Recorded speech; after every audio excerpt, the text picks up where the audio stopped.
6v6 has taken over Quick Play Hack this weekend, and with that, the discussion of 6v6 and 5v5 is brought back to relevance. And I believe what this Quick Play Hack has shown is something that the devs know deep down is unavoidable, but they still try to find a solution to avoid the unavoidable, and that is 6v6 only works in 2-2-2 role lock. There's just no way around it, and 1-3-2 doesn't provide any actual solutions for the problem that 6v6 open queue has, and that's just the sheer amount of DPS players, because if your team does 1-3-2, you only have one tank, you have 3 DPS and 2 supports, and the other team has 2 tanks, you are going to struggle so much. Your DPS has to pick up so much slack for the lack of a tank that it's just not going to be winnable most of the time. If you're a tank player and you queue damage and flex up to a tank, your team is at such a huge advantage that this mode in competitive will never have any competitive integrity, simply because you're at a huge advantage queuing up as a DPS and flexing the tank immediately. So if you have a team that a tank player is disguised as a damage player and the other team just has 3 legitimate damage players that don't play tank, that's just such a huge advantage that the one team has over the other. And assuming this mode was implemented in a competitive, how would ranking even work? If I only play tank, I'm a diamond tank player but a gold damage player in this example. I queue for damage as a gold player, but I'm really a diamond tank. Am I just going to get paired with other gold players and just run the lobby as a diamond tank? Will that only improve my DPS rank even though I'm exclusively playing tank on damage roll? And then imagine if there's someone else on the damage roll on your team who exclusively plays tank and they can't really play DPS as well. Now you're in a predicament. And this doesn't fix the problem that damage players have of just long queue times. Yeah, they'll be able to get into games faster, but if you're lacking a tank, those quality matches are not going to be fun. So someone's going to be forced into playing second tank when they only want to play damage. There is a very valid reason that gets ignored almost every time 6v6 is brought up, and that is queue times. 6v6 has very long queue times because nobody wants to play tank. And you see the excuse all the time where people say, oh, I'll play tank if there's a second tank again. Oh, 6v6 will make me go back to tank. So you think, say in this example, there's 15% of players want to play tank, and then that number goes up to 18%. You think that's enough to make up for the lack of tank players? You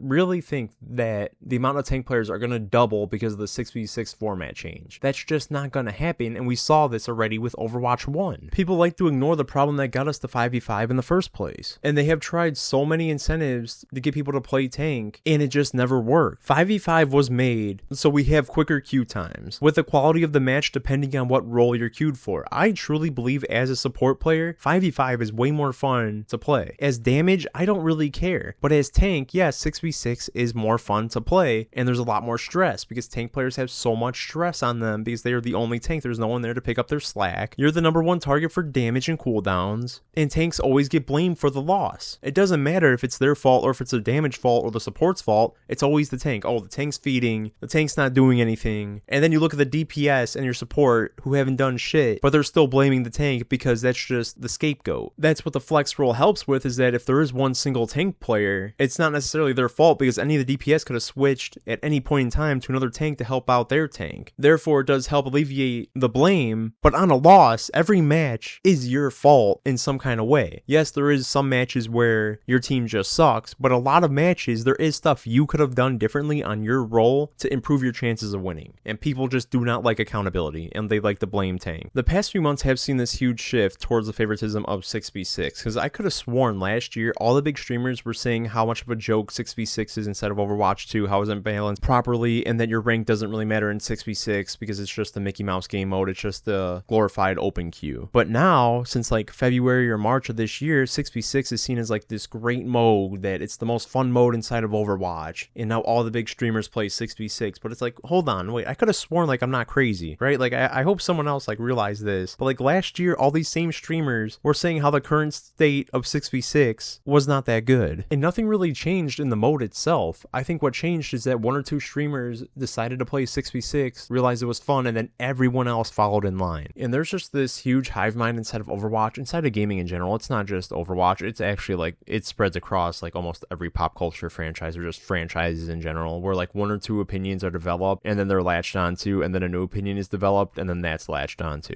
But it's still the vocal minority of the people inside the game. 5v5 accounts for 91% of total players logged into every day. 54% of the players in unranked 5v5, 37% of players in ranked 5v5, and then 6v6 only has 27% of players. course, the reason why that number isn't 100% is because this is based on what a single player plays during their session. So they might have 2 5v5 games and a single 6v6 game. That's why the statistics look that way. And out of the 6v6s, unranked takes up 19% and ranked only takes up 8% of players in ranked 6v6. I mean, that is just kind of sad. But it goes to show that 6v6 isn't this ultra popular game mode that Reddit and YouTube and X will have you think it is. A lot of people have found Overwatch through 5v5, and a lot of people do enjoy the format, regardless of what you hear online. You can't just ignore these 5v5ers who enjoy the game in that state. 6v6, I don't think is ever going to be the main mode because it is just not popular. And keep in mind, some of that 6v6 population is from the open queue that they took away. They replaced open queue with 6v6. So those open queue players that want to have an open queue experience are stuck playing 6v6. So when does that population, or how does that population drop if they re-add 5v5 open queue? And even if they do release the best mode of 6v6 available and the only sustainable mode of 6v6 being 2-2-2 roll lock, how much does that really improve the population? Do you ever see 6v6 even reaching 50% of what 5v5 has? Do you ever see these modes being equal? I just don't see it. This doesn't mean stop experimenting with 6v6, but I think they're running the wrong experiments. I think they need to run a season where it's only 6v6 in the game and they have to be willing to take a hit on the player population and the player count for that single season, or even just like 2 weeks, because a single season is a long time to take out a mode that people love, because I am genuinely curious on that data. And a lot of people on Reddit were saying how they never seen so many people so vocal about 5v5 until it was replaced with 6v6. Yeah, that's because those 5v5ers have no reason to be vocal. They enjoy the game as it is. They see 6v6 as an option, but they could still play 5v5, and that's the mode that they're used to, and that's the mode they want to play. So when you take it away, yeah, they're going to be vocal about it. It's like if you go into a Call of Duty subreddit, you're not going to see people praising Team Deathmatch, but as you've seen in Halo, when they combined Halo with all the other objective game modes in a single playlist and took away Slayer, then that Slayer community became really popular because people in those games just want to kill things. And this is kind of the same thing, where if you have something and it's the main mode, you have no reason to say anything about it or to join discussions about it, because you have nothing to discuss. You enjoy the game as it is. And the way a lot of people could see it is, well, they have 6v6, so they want to play 6v6. I like playing my 5v5, so that's that. 132 just forces someone on a format that they do not want to play. They do not want to play tank. They queued for damage, and now they're being forced to play tank. So you don't solve the queuing issues for DPS. You just make the matchmaking worse. Open queue, we already know why that doesn't work. Just because of the amount of tanks and supports you could have, DPS kind of becomes irrelevant, and that's the most popular role. You need the roll lock to guarantee your 2 tanks, and you can only have 2 supports and 2 damage because it's 6v6. And honestly, I'm not completely against Flats when he says 7v7 could work. I truly believe that 7v7 does deserve some kind of play test. 2 tanks, 3 DPS, and 2 supports, because then you're actually solving the damage problem, where more damage players can play in a single game because you have 3 of them. But because the game is on the Switch, because I believe it still runs on the Xbox One S, and I believe the PS4, technology is just going to hold that mode back. But I would still love to see a play test just for a weekend.